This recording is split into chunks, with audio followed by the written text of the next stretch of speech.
김정은이 집권해서 지금까지 이렇게 테러 위협으로 간주할 수 있는 사건들이 총 26번. 26번의 암살 시도가 있었다라고 볼 만큼의 사건들을 김정은이 지금까지 겪어온 거예요. 김정은이 이제 환호하는 군중 속에 파묻혀있던, 그래서 꼼짝달싹 못했던 그런 때가 있다고 합니다. 그런 사건이 벌어졌는데 이게 이제 만의 경우에 김정은의 목숨을 노렸다라고 하는 자객이 바로 옆에 있었다면 뭐 김정은이 황천길 가는 거 아니겠습니까? 예, 그 이후부터 이제 김정은에 대한 경호가 강화가 되면서 경호원들이 이제 다가오는 그런 주민들이 있다 하게 되면 이제 뭐 때리기까지 한다고 하더라고요. 호위사령부에서 이제 근무를 하셨다고 하는데 거기는 어떤 걸 하는데? 네, 허위사령부는 김씨 일가와 평양을 수호하기 위한 부대입니다. 예를 들어 군 쿠데타가 일어났다 하면 김씨 일가와 그 기반인 평양을 보호하기 위한 그런 부대이죠. 호위사령부 총대가 나가고 있습니다. 김정은 동지를 한 목숨 바쳐 옹이해갈 것을 저국과 인민 앞에 다시금 엄숙히 맹세하며 전진합니다.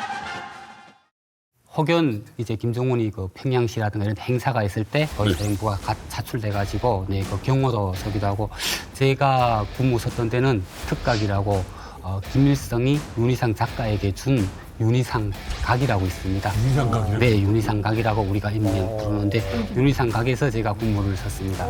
그럼 영상 속에서 앞서 지금 이야기해 주셨으니까 이게 밀착 경호하고 있는 사람들 호위부 소속인가요? 네, 그분들은 우리 허위사령부 소속이 아닙니다. 그분들은 일명 974 부대라고 친위대 나갔죠. 그분들은 군 지시를 안 받고 직접 김정은의 직접 지시를 받고, 그분들의 사명은 김정은의 그 신변안전, 둘째 김정은의 만수무강을 위해서 존재하는 부대입니다. 경호실 같은 거네. 그렇죠. 경호실 같은 거고. 제가 974 부대에 대해서 조금 더 구체적으로 설명을 해드린다면, 김씨 일가에 대한 호의, 그리고 또 김씨 일가가 사용하는 그 시설에 대한 경호만을 전담해보는 그런 특수부대라고 보시면 될 것 같습니다. 그리고 또 이제 군부대 명칭이 974 군부대로 되어 있습니다. 근데 974라는 게 이제 김종일이 김일성의 후계자로 완전히 낙점된 그 1974년을 따가지고 974 군부대로 그 시점을 따서 이제 974 군부대라고 이제 명명을 했고,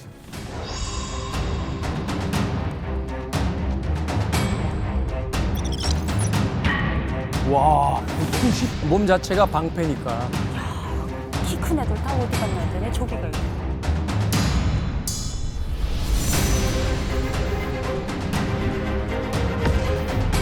오, 총이다.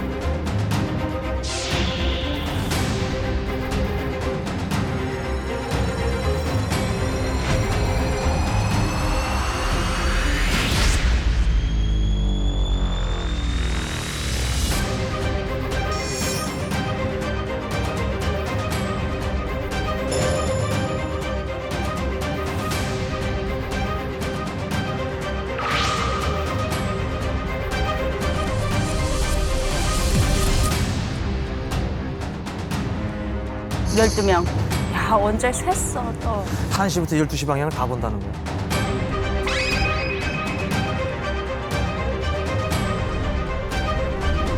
이게 뭐야? 아우. 야, 무슨 집단 체조야, 뭐야, 이거. 왜 그래? 그러니까 저렇게 길게 안 뛰거든요. 엄청. 와. 저게 경호디.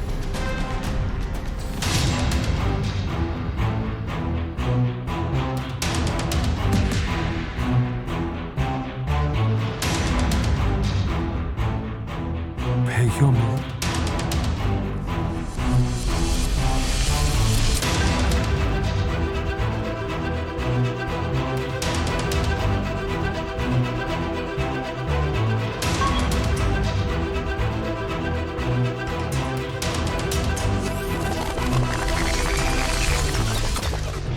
그리고 그거는 이렇게 보시고 사이로 보이는데 이런 거, 묘떡이다, 이런 거 하나 좀 더 가져라봐. 한 2개 좀 더 가져라. 미육정모. 야, 미육정모. 미국동무한테 한글로 말하네요. 이거 정말 웃기네. 야, 묘떡이 이런 거 하나 좀 더 가져라봐. 묘떡우, 여기. 소리 풀다 때문에 그거는 불로 안 가. 불로 지나가지. 아, 이제 시작인다.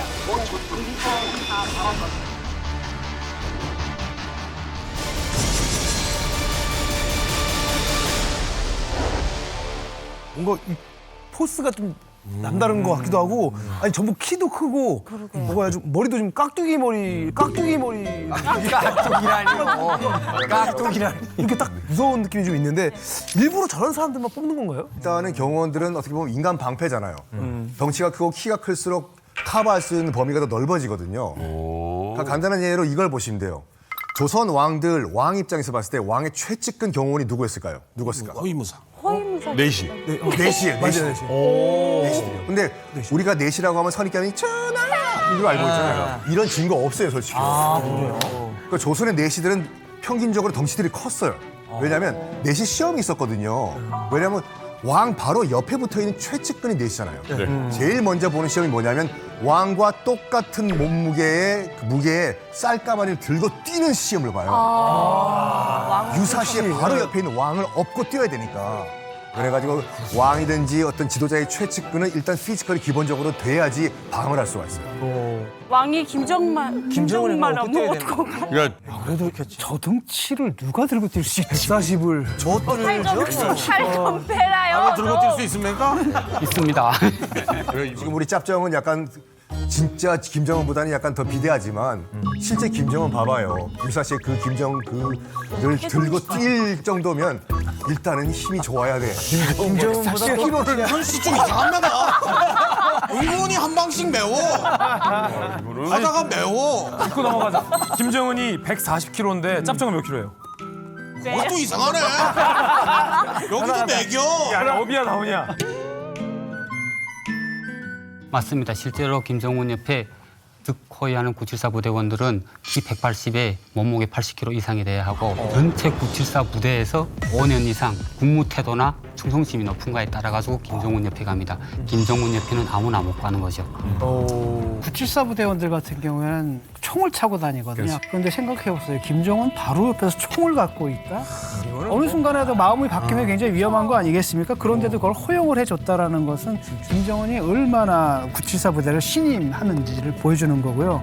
심지어는 어느 정도냐면 그 아주 높은 고위 당 간부들 있잖아요. 그 사람들도 몸수색 하겠다라고 하면 꼼짝없이 몸수색을 당해야 되는 그런 겁니다. 그러니까 굉장히 권한도 엄청나게 높고요. 한간에 또 무슨 얘기가 있냐면 이게 김정은의 진짜 측근은 뭐 김여정 이런 사람이 아니라 974 아니냐 그런 말까지 있습니다. 사랑에 빠졌다는 얘기가 이거구나. 근데 974 부대는 어떻게 보면 김정은 경호 전담하는 특수부대잖아요. 네. 그럼 북한 주민들도 이 974 부대의 존재에 대해서 좀 알고 있나요? 알죠. 당연히 974라고 하면 뭔가 이렇게 신적인 존재? 약간 신비스러운 존재를 알고 있어요. 그리고 힘도 엄청나고 뭐 격술대에서 1등한 사람이 있었는데 소원이 뭐냐고 김정일이 물어봤대요. 그랬더니 저는 장군님의 호위병이 되고 싶습니다 이랬는데 이제 뒤에서 진짜 장군님 호위병이 나타나서 동무 좀 쉬라 했는데 기절했다는 뭐 그런 뭐 그런 뭐 얘기도 있을 만큼 그러니까 974 하면 김정은을 이렇게 만질 수 있는 사람이라고 다들 알고 있어요. 이 974 부대 언젠가부터 눈에 띄기 시작을 했고요. 자, 그런데 경호가 많은 사람 인생은 힘들고 피곤하다. 점점 겁이 많아지는 거 아닌가 이런 얘기도 해요. 그냥 최근의 흐름이에요. 최근에 아베 수상이 암살당했잖아요.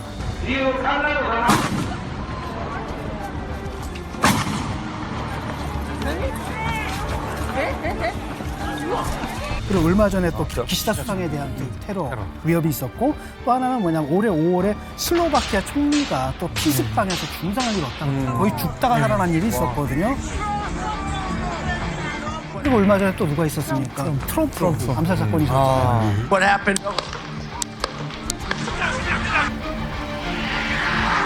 이런 것들 때문에 아마도 이제 그걸 강화하겠다는 마음을 먹은 것 같고. 근데 사실 최근에 이제 김정은의 모습을 보면 이 김정은에 대한 경호가 단지 쇼잉하기 위한, 그러니까 보여주기 위한 과시용은 아닌 것 같아요. 왜냐하면 홍수가 났었죠. 그 북한 지역에 홍수 피해가 굉장히 크게 나서 이 홍수 피해 지역 수재민들을 직접 찾아갔는데 거기에서 이 경호에 굉장히 그 신경을 쓰는 모습이 포착이 됩니다.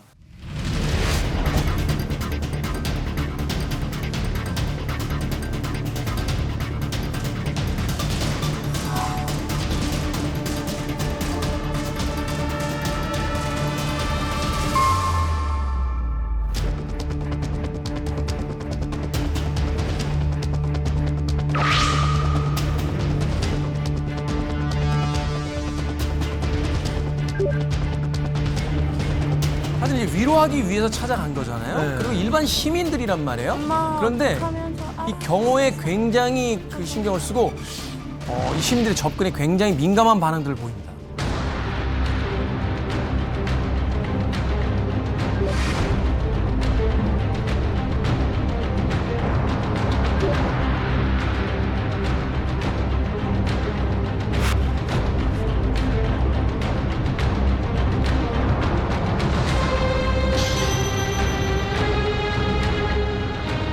사실 이런 모습을 보일 거면은 수해 현장에 찾아간다는 게 약간 무색할 정도의 어떤 경호가 아닌가 하는 또 생각이 들어요.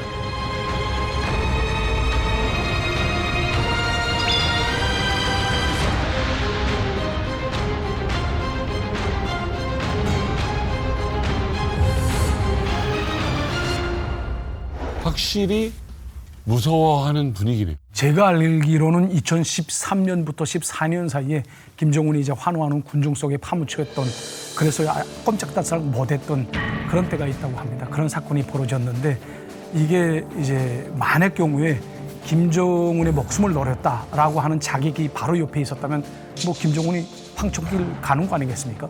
예, 그 이후부터 이제 김정은에 대한 경호가 강화가 되면서 경호원들이 이제 다가오는 그런 주민들이 있다 하게 되면 이제 뭐 때리기까지 한다고 하더라고요.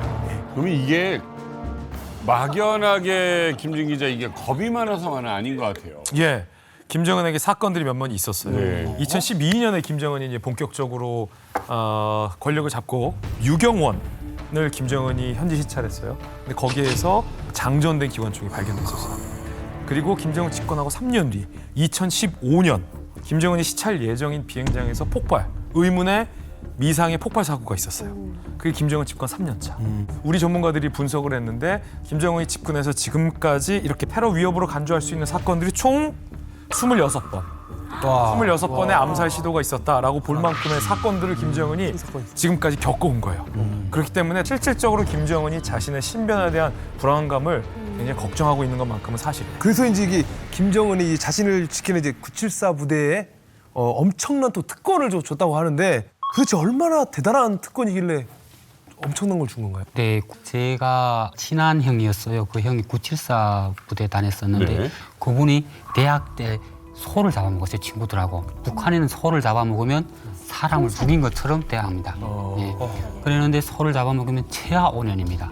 사람처럼 사람을. 최하 5년? 최하 5년입니다. 그랬는데 딱 잡혔는데 보안성 구루장에 들어가는데 한 닷새 만에 그냥 나오더라고요. 소를 잡아먹었다면 중범죄거든요, 북한에서는. 그런데도 그냥 그 구루장 안에서 그냥 한 닷새 만에 그냥 나왔어요. 그게 큰 혜택인 거죠. 일종의 무슨 면책 특권 같은 게 있는 거예요. 네. 이게 제가 대학 다닐 때 이제 974에서 어느 위치에 있던 사람이 저하고 같이 대학을 다녔는데 이 황해남도에서 2009년도에 큰 사건이 있었어요. 도당 조직비서 그리고 시당 책임비서를 비롯한 어마어마한 위치에 있는 사람들이 사형을 당하는 적이 있었는데 한 명만 면제됐어요. 근데 그 한 명만 사형을 안 한 것이 아들이 김정일이 저택에서 군무를 선언해 했어요. 어머. 그러니까 이게 직보로 보고된 거예요. 아버지가 이렇게 돼가지고 공범으로 몰려가지고 사용하게 됐다는 거니까 이 아들이 전역하는 걸로 대치돼가지고 이 사람은 살았어요. 와. 혜택이라는 것이 그게 어마어마한 거거든요. 아니, 사형을 면제해 준다는 건 이건 아니, 당연한 거죠. 이렇게 974가 큰 혜택이 자기 본인뿐만이 아니고 가족들에게도. 아니, 그러니까 짭정을 씨에게 좀 묻고 싶은데 그렇다면 이 974 부대가 그만큼 아주 특별한 존재다 이렇게 이야기할 수 있는 거 아닙니까? 당연합니다. 우리 북조선에서 가장 소중하고 가장 지켜야 되는 게 뭔지 아십니까? 이설주? 이설주? 전매다. 아니 이렇게 전매다. 아니 이렇게 국보급인 이 김정은이를 목숨 바쳐서 지키는 이 동무들을 내가 뭔들 못 해주겠습니까? 안 그렇습니까, 강철동무? 강철동무. 생각했으면 한번 넘어와서 날 좀 한번 지켜보라고. 뭐든지 다 줄 수 있습니다. 혜택이 좋습니다. 철동무라고 하니까 저와 뭔가 같이 묶으려고 하는데 저는 좀 이격하고 싶네요. 과연 이 북한의 974는 어떤 특권을 가지고 있고 어떤 훈련을 하고 어느 조직이 어떻게 움직이는지 저희가 직접 이만갑 스튜디오에 974 부대 출신 요원 한 명을 모셨습니다. 974 부대원 출신 강진 씨를 모셨습니다. 반갑습니다.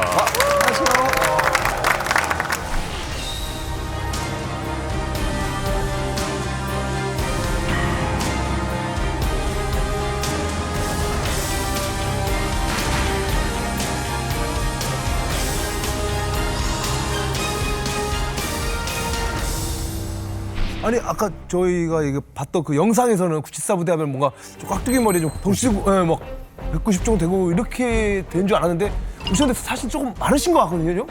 예. 제가 대한민국에 와서 974라고 하니까 누구도 믿지 않았어요. 974라고 해서 딱 180짜리가 갈 수는 없습니다. 그렇죠. 왜? 명이나 돼도. 예, 출신 성분도 있어야 되는데 또 그 안에 충성심도 있어야 된단 말이에요. 저는 원산 특각, 홍남 특각, 상성 특각, 정방산 특각에서 13년을 했습니다. 아니 그러니까 북한에 무슨 190 되는 사람이 몇 하기 얼마나 되겠어요. 얘기하는. 근데 방금 얘기하셨듯이 경호 우리가 얘기하는 그 180 이상은 근접 수행 경호고 경호원들도 몸의 파트가 굉장히 나눠져 있거든요. 정보 파트도 있을 거고 뭐 검축도 있을 거고 아마 중요한 임무를 하셨겠죠. 이거 좀 여쭤볼게요. 우리나라 이제 특수부대라고 하면 이제 일반인들이 알고 있는 몇몇 부대들이 있죠. 뭐 UDT도 있고, 뭐 공수여단도 있고, 해병대도 있고. 대부분 이제 자원하거나 혹은 이미 이제 신병으로 들어간 부대원들 중에서 이제 특출난 어떤 장기를 보이는 사람들을 이제 차출하는 경우들이 있거든요. 네. 974는 어떻게 구성이 되는 겁니까?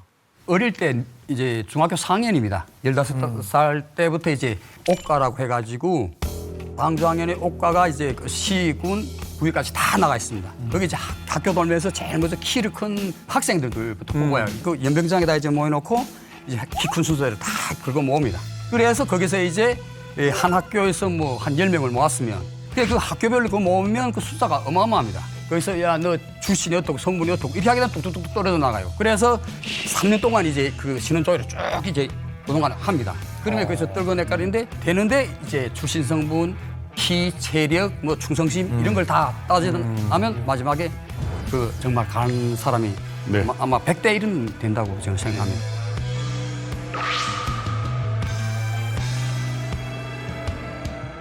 그러니까 우리처럼 그 자리에서 어떤 선발이 이루어지는 게 아니라 몇 년을 두고 계속 사상 검증과 이제 그 신체 성장 같은 걸 지켜본다는 거잖아요. 그러니까 그만큼 굉장히 국가 차원에서 장기간에 걸쳐서 이제 관리하는 어떤 특수한 부대원들이다. 볼 수 있네요. 그 엄격한 절차를 거쳐가지고 뽑히는데 또 뭐가 있냐면 이제 신원조회가 있거든요. 선발된 사람들은 유치원 선생부터 소학교 선생, 초등학교 선생, 그다음에 중학교 선생. 그때부터 이제 신원 보증을 받아야 되는 겁니다. 그다음에 담당 보안원 있어요. 보안원 지도위원, 담당 의사, 또 시장 책임비서 등 여러 사람이 얘 괜찮은 애야라고 오케이를 놔줘야지 거기에 통과할 수가 있는 거죠. 그러니까 아주 어릴 때부터 자라나기까지 수많은 사람들 지켜봤던 그 수많은 사람들이 오케이를 놔야지 비로소 그 자리에 올라갈 수가 있는 거죠. 그러니까 경력의 매 단계별로 이제 3명이 보증인이 지장을 찍습니다. 974 부대에 이제 들어가시는 분들에 대한 신원 보증을 하거든요. 그러니까 굉장히 이걸 통과하기 힘듭니다. 그러네요. 이게 연대 책임을 다 지는 거고 말하자면 974에 들어가서 내가 잘못하게 되면 나를 보증 쓴 사람들이 다 이제 연대 책임을 물어야 되는. 그런데 그렇게 이제 어려운 단계를 통과를 해서 선발이 되면 이제 김씨 일가를 경우는 드디어 974가 되는 겁니까? 예, 일단 그 974는 그 비밀 보장을 해가지고 이제 갈 때 이제 군복을 입을 수 없습니다. 그래 이제 학교 졸업하기 몇 달 전에 먼저 학생복을 입고 이제 그 다음에 나갈 때 이제 역전에서 이제 한송 모임이라는 거 합니다. 장군님이 친위전사가 된 여러분들을 환영합니다. 여러분들은 장군님을 내서 청춘도 생명도 다 바쳐야 합니다. 뭐 이런 부산 같은 하면 되고 기차에 타면 이제 가는데 이제 중앙당 노동자 회관이라고 있습니다. 거기 들어갔는데 군복을 갈아입히는 거예요. 거기서 군복 다 갈아입히고 그다음 자기 사복은 다 싸가지고 소포에다 자기 집 이름 붙여요. 그래가지고 보냈는데 그 이제 저녁에서 집에 와서 그 어린 시절 추억을 좀 그 그리자고 사진을 찾으니까 어머니랑 야 너 그 군대 간다며 당에서 나와서 그 사진을 다 회수해 갔다 이러더라고요. 사진을 왜? 예. 그래서 그걸 야 이게 경호부대 가니까 우리를 다 쥐어버렸구나. 하기는 우리가 그때도 그 북한의 그 인구에 없다고 이렇게 교육을 받았거든요. 북한 인구에 없다. 공식적으로 존재하는 사람이 아닌 거야. 예, 그래서 저희 그 아이 때 사진이 중학교 1학년 때부터 사진은 다 걷어가고 없습니다. 그러니까 현재의 모습을 아예 가늠하지도 못하게. 예. 좀 선생님 말씀 들어보니까 약간 상징성이 있는 것 같아요. 일단은 기차 타고 이제 평양역 도착했을 때까지만 하더라도 이제 학생복을 입고 있잖아요. 예. 근데 노동당 회관에 딱 들어가서 학생복 벗으라. 그다음에 지금부터 군복을 딱 입히는 순간 그냥 심적으로 내가 이 군복을 입는 순간 나는 그 974 부대원이 됐구나. 라고 이제 느끼는 거죠. 그 특수부대일수록 훈련 강도가 점점 이렇게 높아지는 게 아니라 빵! 처음부터 세게 나가거든요. 이 94부대 같은 경우에도 3개월 동안 정말 극한 지옥 훈련을 실시를 하는데 저는 이게 가장 인상 깊더라고요. 정말 넌 목숨 걸고 싸울 준비가 됐나? 라고 정신 수양을 하는데 가장 효과적인 게 뭔지 알아요? 뭐예요? 잠 안 재우는 거예요.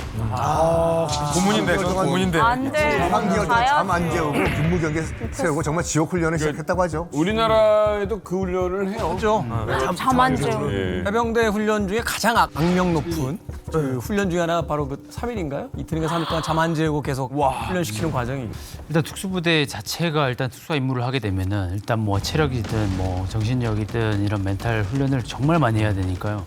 근데 특수부대에서 하는 훈련들은 다 가장 힘든 게 뭐냐 이렇게 뽑으라고 하는데 다 힘들어요. 다 힘들어요. 진짜 다 힘든데 저는 이제 생존, 그 도피 및 탈출, 그건 연계하면 어떻게 잠 안 자는 것도 다 포함되고 도망가는 거, 내가 살아남는 이게 가장 힘들거든요.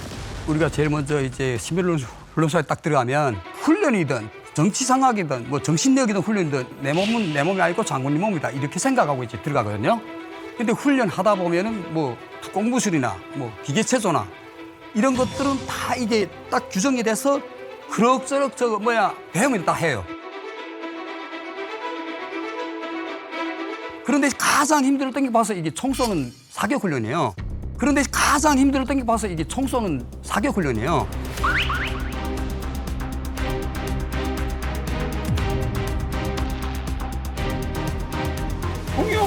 총 쏘는 훈련이요. 이것만 하면 돼. 네. 총을 세 발 쏴요. 한번 엎드려서 앉아서 서서 이렇게 쏘는데 내가 총을 이제 뭐 낙제 맞았다게 되면 너 장군님한테 달려드는 적들을 싸눕지도 못하고 장군님 호의를 보상하지 못했다. 이렇게 정치적으로 걸고 두거든요. 낙제 맞아가지고 지금 기관총이 이제 11kg짜리, 그다음에 자보총 3.5kg짜리 탄통 2개 이렇게 턱 메고 소리. 너는 이제 낙제 맞았기 때문에 떼야 돼. 그 모습 보면 그다음부터 순간 겁이 나요. 아이고. 11km 거리를 계속 갔다 갔다 뛰며 왔다 갔다 하면서 또 쏘고요.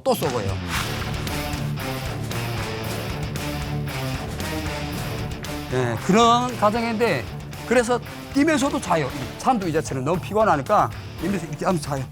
대장님 말인 것처럼 앉아 싸고 꿇어 싸고 서서 싸고 하는데 이게 뛰면 피활량도 높아지고 진짜인지 가짜인지 모르겠는데 무조건 띄웁니다. 무조건 뛰어서 피활량 높아집니다. 시력도 좋아진다 해가지고 무조건 그냥 30분 이상 1시간. 그러니까 경찰부대도 그랬어. 이렇게 머릿속이 복잡해지면은 이게 잘 조준이 안 되니까 사실 저게 이제 육체를 힘들게 만드는 게 머리를 단순화시키는 거잖아요. 그렇죠. 네. 경찰부대가 막 뛰고 난리 났어요. 막 뛰니까 200m가 있는 거 그냥 맞춰버리더라니까.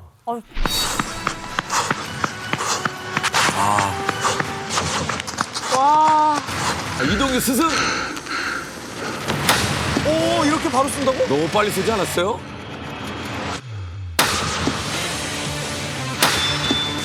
얘기하셨던 게 동의하는 게 진짜 집중력이 높아집니다. 신체는 힘든데 희한한 게 사람이 심폐가 이게 굉장히 심박수가 올라가면은 내가 이거를 컨트롤하려고 자정 능력이 생깁니다. 그러면서 내가 심장 뛰는 소리가 들리니까 그 템포를 조절할 수 있는 능력이 생깁니다. 북한도 너무 무식하게 시키는 건 아니었네.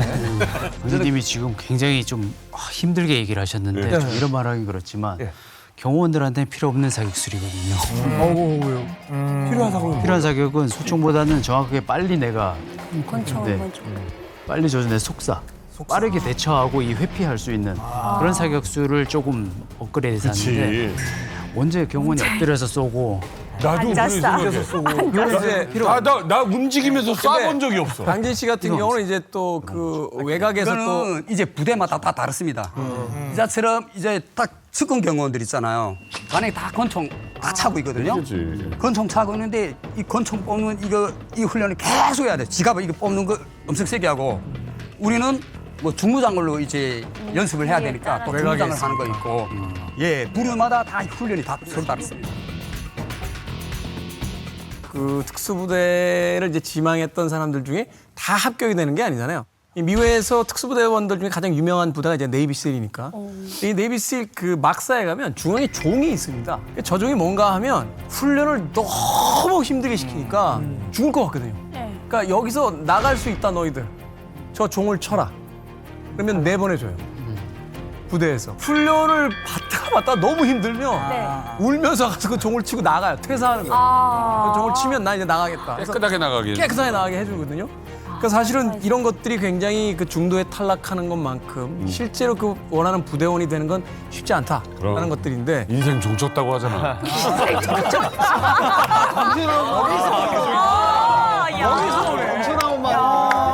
그러니까 이거 우리나라의 오래된 이야기를 데뷔무어가 만들었네요. 그러니까 어찌됐건 이제 북한에서도 그 뭐 보위부라든지 뭐 호위사령부라든지 974라든지 지원했다가 훈련 과정에 이렇게 낙오되는 사람들 있잖아요. 그 사람들은 어디로 갑니까? 이제 974도 나가면 처음부터 뭐 이렇게 군대 생활은 아니고 이제 신병 훈련이라는 기간이 있잖아요. 이럴 때 이렇게 빡세게 훈련을 하다 보니까 뭐 다치지 않겠습니까? 뭐 다리도 부상당하고 그러겠지. 정신력도 뭐 회등회등 할 테고 나 힘들어서 못 하겠다고 하거나 부상당해서 나가갔다고 하잖아요. 그러면 나 혼자만의 문제가 아닙니다. 나는 물론 농촌과 광산으로 추방되는 건 물론이고 가족, 연대적 책임으로 또 그 오빠 추천했던 사람들까지 추방됩니다. 또 나갈 때도 박수 쳐주고 또 일반 군대 나가는 사람들하고 등급이 달라요. 그러면 이렇게까지 해줬으면 나가서 잘해라 죽든가 말든가 시켜야 되는 거예요. 네. 그렇게 되면 이제 뭐 만약 거기서 난 못하겠다고 하면 가족까지 다 그냥 머리 써야 돼. 울면서 계속 있겠다고 해야 돼. 나머지 다리가 부러지는 한이 부러지는 게 나아요 거기는. 오히려. 아니 안 붙지 않게끔 부러져야 돼요 그냥. 어쨌든 974 부대는 여러 부서가 있을 겁니다. 하지만 최고 가고 싶은 곳은 김정은 최측근인데 그쪽으로 못 가셨어요. 어디로 배치받으셨습니까? 예, 저희가 제일 처음에 이제 신변 훈련을 끝나고 그 427 초소로 가는 원산 특각이었습니다. 특각 가셨구나. 예.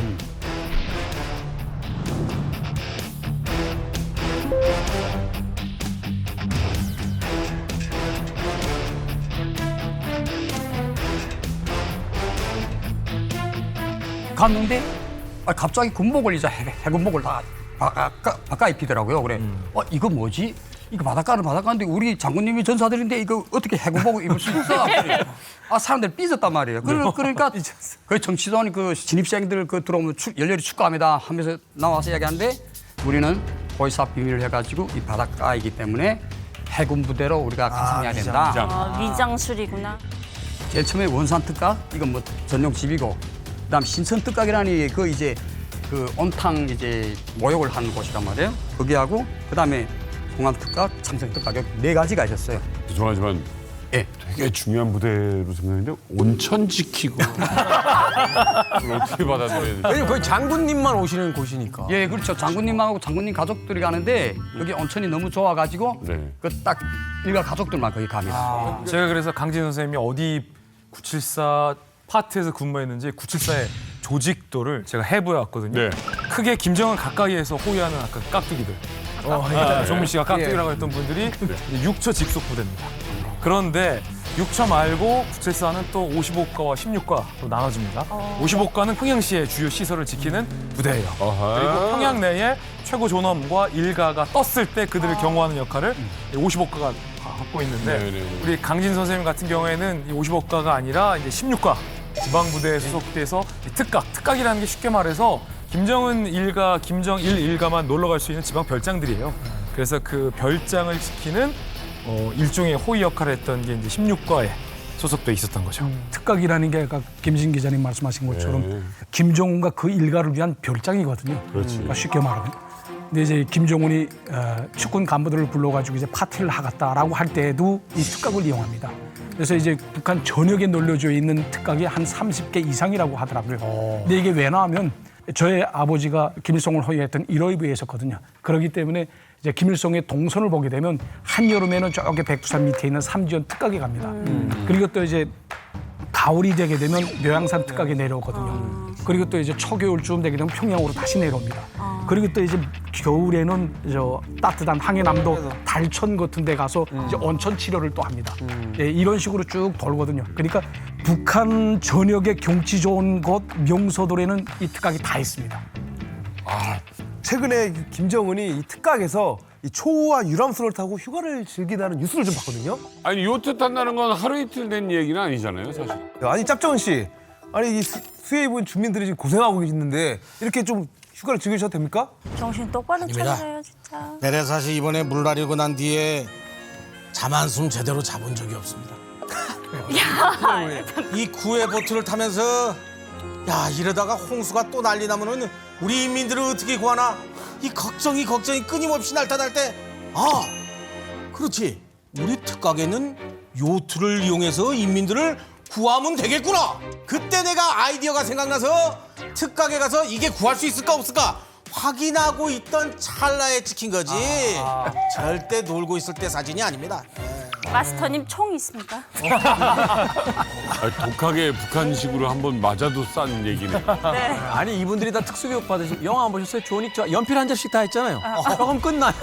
그 정도 아니에요, 이거? 그 정도 아니에요?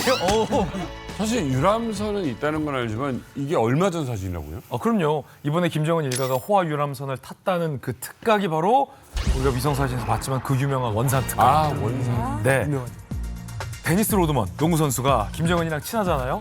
북한 왔다 갔는데 이비자선보다 더 시설이 좋다라고 입에 침이 마르도록 칭찬한 곳도 바로 원산 특각이에요. 모든 시설이 7등급이었다라고 데니스 로드먼이 폭풍 칭찬했던 곳도 원산 특각이에요. 여기는 그 대체로 이제 기본적으로 다 이게 폭로된 데잖아요. 저기는 그저 김씨 일가의 그저 집이라고 생각하면 됩니다.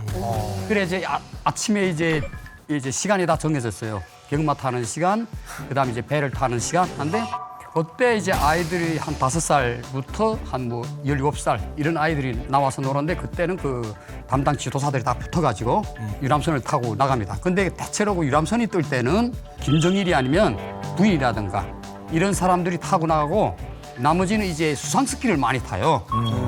그때 그 아이들이 저희들이 이름을 뭐 몰라 그러지 김정은이 아니면 김여정이도 거기 있었지 않을까. 그 삼촌입니까? 예, 그렇습니다. 제가 그때 장군님을 얼마나 잘 지켰는지 알아요? 모르죠, 잘. 모르지 나는. 이게 수상스키라는 게 그러니까 빠른 배가 가고 줄 이렇게 뒤에 매달고 가서 이렇게 타는 거 얘기하시는 거예요? 예, 그런 거 있고 그 제가 그때 그 표현하기는 물 오토바이라고 또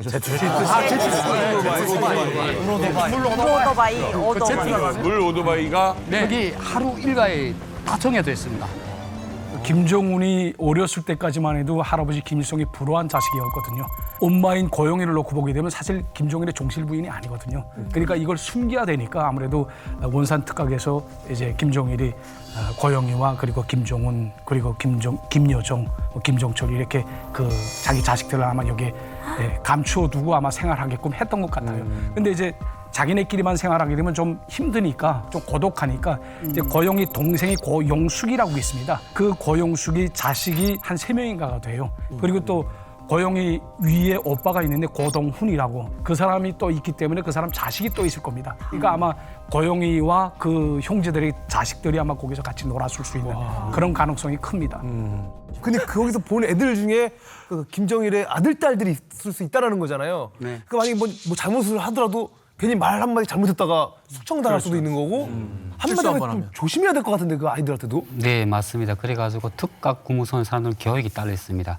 이렇게 여자 아이들을 보고는 공주님이라고 남자 아이들 보고는 대장님이라고 하거든요. 야. 이게 제가 있진 않았지만 제가 친한 형이 그때 당시 974 했던 분이 이렇게 머리가 엄청 긴 여자인데 우리는 그분 보고 공주님 했는데 말을 엄청 잘 탔다. 매일 말을 타다시피 했답니다. 그런데 말을 타면 앞에 꼭 한 분이 그 말 고삐를 쥐고 달린답니다. 네. 보통 공주가? 네, 딱 쥐고 달리는데 그때는 그냥 이름은 못 부르고 공주님 했는데 아마 그게 김여정이 걷다 하는 그런 이야기를. 네. 아무나 거기서 말 타는 건 아니니까. 네. 제가 이제 대학 다닐 때 아까도 말씀드렸지만 이제 그 김정일이 저택에서 경호했던 애가 그 사람이 얘기를 하는데 김정일이가 기분 좋은 날 집에서 사격을 한대요. 지하 사격장에서. 그때 이제 그러면 이제 이제 자기네들 이제 집 근무 서는 애들도 같이 들어가서 사격 훈련을 한대요. 근데 그때 들어왔을 때 아들 딸들을 데리고 오잖아요. 자제분이라고 했대요. 자제분. 이름 없이. 네, 자제분님들 오셨다. 이렇게 해가지고 같이 사격하는데 이 안에 딱 들어올 때 보면 이거 뭐 복장 자체는 무슨 사격 선수들 들어오는 것 같아요. 아, 국가대표 사격. 그냥 뭐 귀마개 뭐 눈이 깨끗인지 모르겠는데 여기다 또 대는 것까지 다 해가지고 들어오고 제대로 쏜대요. 그리고 훈련도 야네가 해준대요.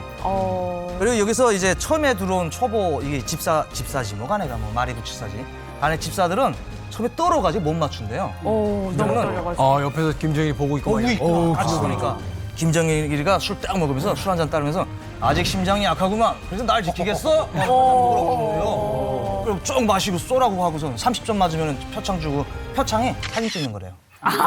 나랑 사진 찍어.